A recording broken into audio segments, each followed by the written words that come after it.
Jesus' name is widely spoken today, yet the weight of his words is often reduced.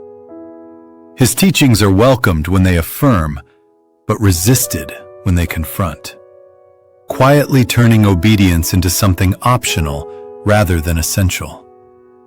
What he commanded is often filtered through comfort or preference, until following him feels negotiable instead of defining. Jesus did not speak in ideas meant to be adjusted at will, but in words meant to be carried and lived out, even when they challenged desire.